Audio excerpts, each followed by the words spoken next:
The Word of God is alive and powerful, sharper than any two-edged sword, piercing even to the dividing asunder of the soul and the spirit, and of the joints and the marrow, and is a critic of the thoughts and intents of the heart.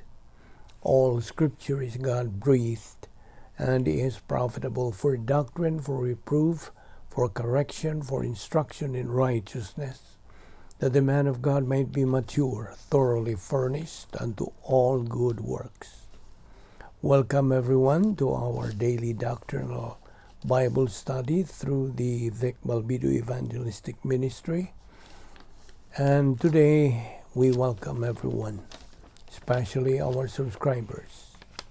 And so, following our customary procedure, the next few moments are devoted to silent prayer in order that we might be properly and academically prepared to concentrate on the teaching of the Word of God. Therefore, let us pray.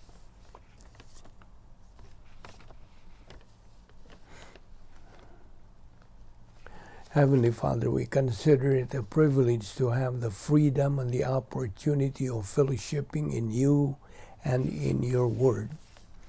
We are grateful, Father, that through your grace, you brought us this time in this Bible study to take in your precious Word, which is the only shield we can equip and arm ourselves to confront any false teaching that religion tries to spread in this devil's world.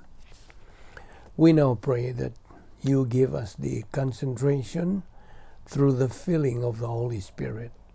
Challenge and motivate us to the things that you're going to teach us today. These things, we pray that you would make them a blessing to us. I pray that you use me, your humble servant, as your instrument to touch others' lives.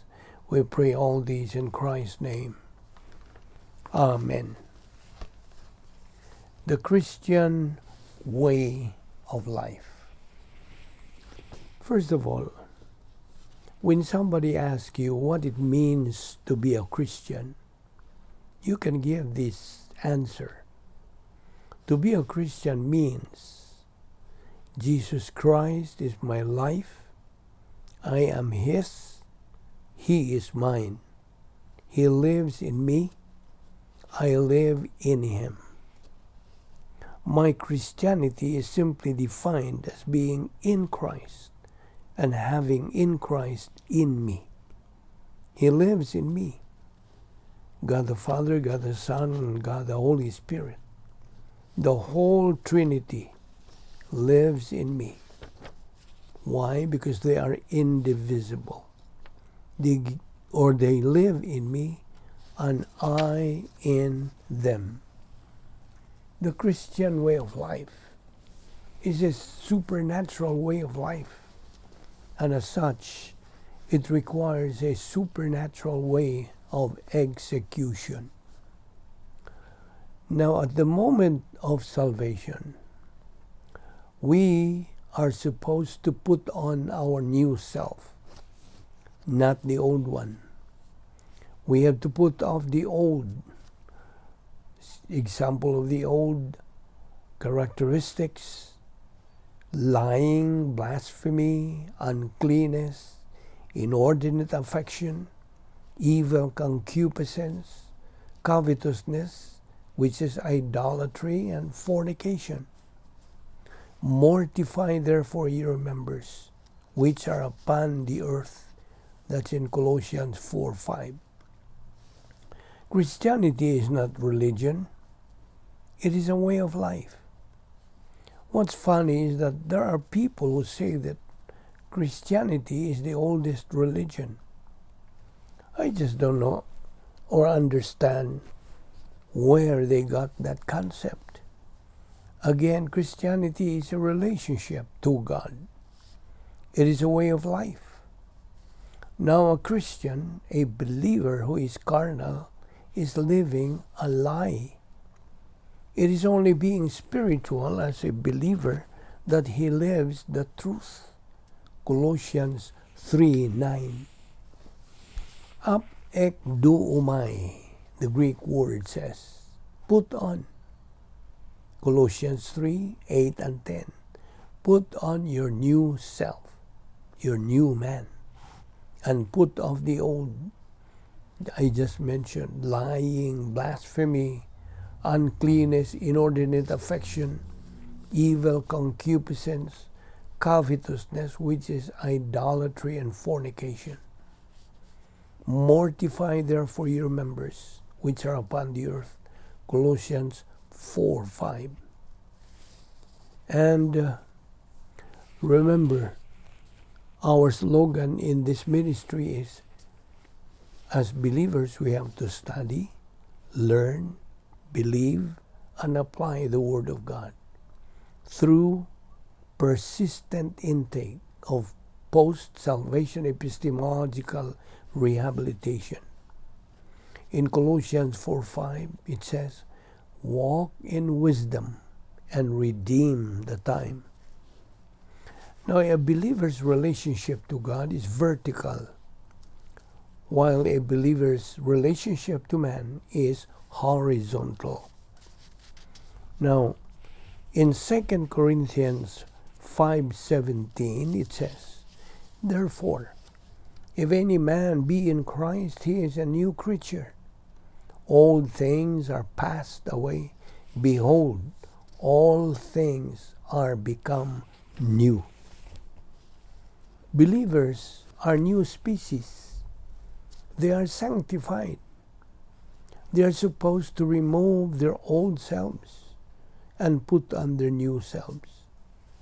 Capacity righteousness is the objective of every believer to be developed through judicial righteousness for believers.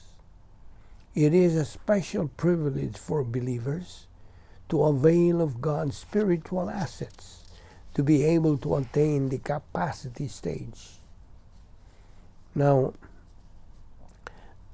regarding post-salvation epistemological rehabilitation, Ephesians 4:20 and 21 explains about this.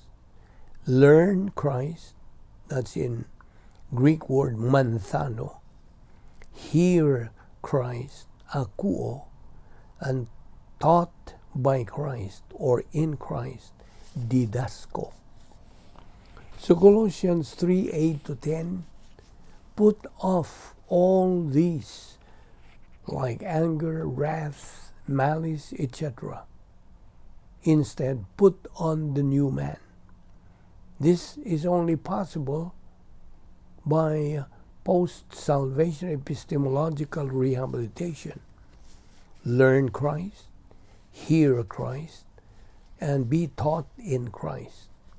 Romans 12:2 says, be not conformed to the pattern of this world, but by the renewing of your mind. Now, hagios, the Greek word, means holy, sanctified. The life of a believer is in his mind.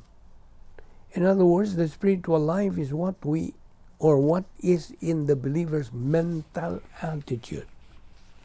The Christian way of life is a mental attitude life, a system of thinking.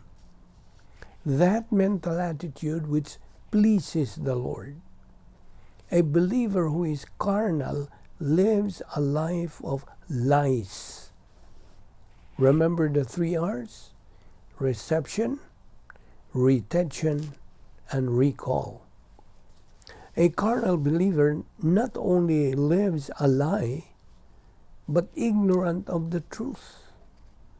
So again, we Christians should learn Christ, manthano, hear Christ, akuo, and be taught in Christ, didasko, and put on the new life.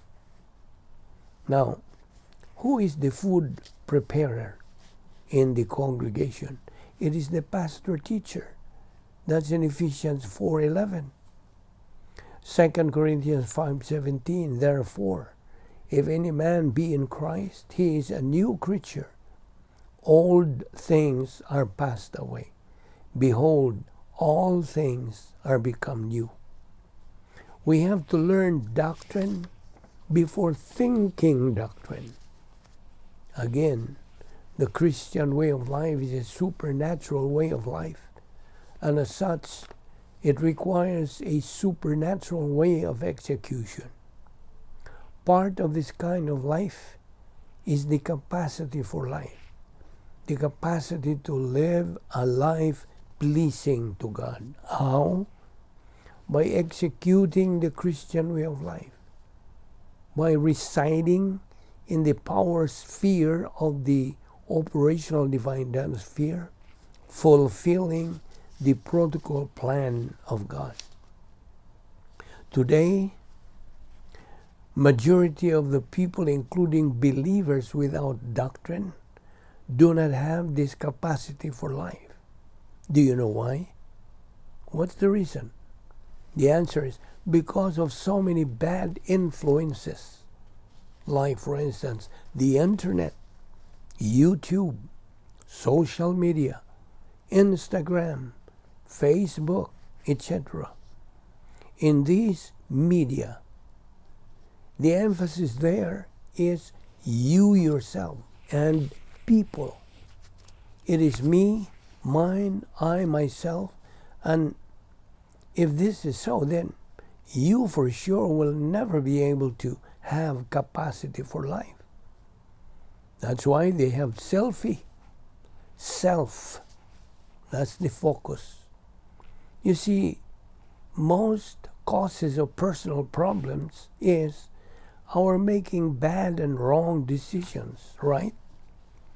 And the only way to avoid making bad and wrong decisions is to learn the truth, Bible doctrine, and eventually be able to reach the stage of capacity for life.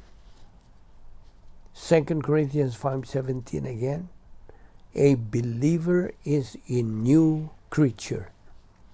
As a new creature, he has new mental attitude, new viewpoints. They are divine viewpoints, new way of life. In short, a new life. That's being a born-again person.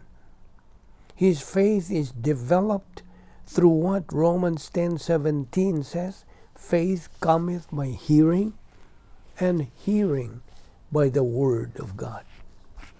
Being born again is a grace process. We don't deserve it, we don't work for it, and we do not earn it. Remember grace, God's gift to me, received by faith, available to everyone, comes through Christ, extended for all eternity. When a person becomes a believer, he immediately steps into a full-scale battle, spiritual warfare. Remember the three major enemies of every believer? The world, all its systems, the devil, Satan, and the flesh, the old sin nature. That's why a believer needs to study God's Word consistently, persistently, regularly, meaning on a daily basis. Do you know why? Because this full-scale battle is waged not only on a daily basis, but on a moment-by-moment basis. Romans 12:2 reminds us again, be not conformed to the pattern of the world, but by the renewing of your mind. As the believer persists in his spiritual momentum, he will eventually learn God's will, viewpoint will of God, operational will of God, and geographical will of God. Now, viewpoint will, that answers the question, what does God want me to think? Whereas on the operational will of God, what does God want me to do? And in the geographical will, where does God want me to be? Now that believer's mental attitude is spiritually developed. He knows how to be in the right place, at the right time, with the right attitude. That believer becomes objective. He looks at the message, no longer subjective. He does not look at the messenger. That believer gradually becomes humble. He stands on the doctrinal principle of the way up is the way down, and becomes strong in his stand on the principle of God promotes the humble but demotes the proud. But as a believer, God mandates you to trust in Him. Proverbs 3:5-6. Trust in the Lord with all your heart, and lean not on your own understanding. In all thy ways acknowledge Him, and He shall direct thy paths. Now, also remember that God has 7,000 promises. I repeat, God has 7,000 promises for every believer. Question: how many promises of God have you ever learned so far? Every believer should master this plan, or this principle, The rate of learning should exceed the rate of forgetting. Colossians 3:10 again, and have put on the new man, which is renewed in knowledge after the image of Him that created him. Now, we have to wear and put on this new man. But it's always a matter of choice. You may or may not. Question: how does one be saved? That's a very basic question. How can one be saved? Well, the answer is it's a matter of choice. How does a believer become spiritual and then become spiritually mature? Also a matter of choice. The issue, therefore, here is volition. Well, in another note, what do we mean by amen? That's a Hebrew word which means I believe. I truly believe, meaning you believe in what you have heard in the teaching of the Word of God.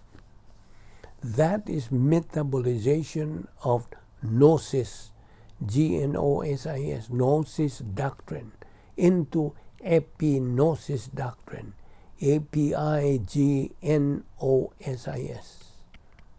By the way, in Colossians 3:8-17, this talks about doing things as unto the Lord, especially in verse 17. In 2 Corinthians 5:17 again, therefore, if anyone is in Christ, he is a new creation. The old has gone, the new has come. Now, at the moment of salvation, God the Holy Spirit picks up that believer and puts him in union with Christ. That is in 2 Corinthians 5:17-21. Colossians 3:10 again, and have put on the new self, which is being renewed in knowledge in the image of its Creator.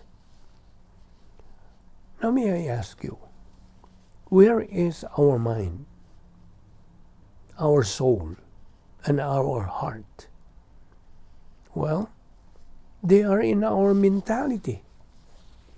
Our mind has two lobes, left lobe, which is the hearer lobe, and the right lobe, the doer part, in the cardia.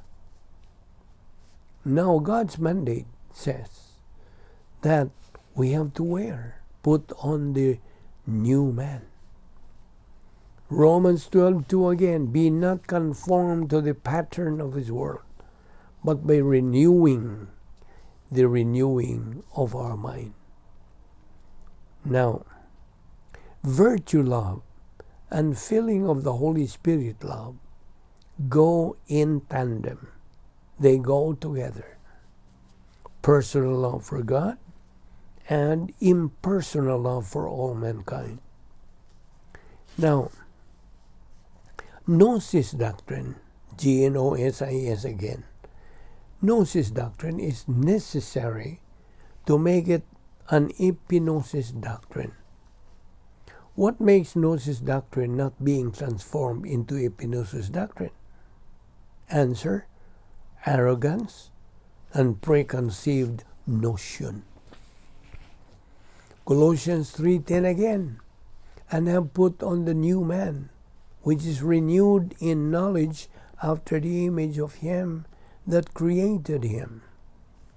Now you might notice, we keep repeating all these verses. That is one of our thrusts in this ministry. We have to repeat and repeat, because repetition is the best teacher. To be born again, it is faith alone in Christ alone. So if you are a born again person, you are part of the called out ones, ecclesia, and you are now positionally in Christ. You have been imputed God's perfect righteousness. Your name is found written in the Lamb's book of eternal life. You have been sealed by God the Holy Spirit. You have been justified. You are now a saint, a child of God, a citizen of heaven, eternally. Philippians 3:20. We will continue this study tomorrow. Father, we thank you for this opportunity of studying your word today. May God the Holy Spirit make this clear and vivid so we can use them in our daily spiritual life. Thank you for this Bible study through the Balbido Evangelistic Ministry. All this we ask in Christ's name. Amen.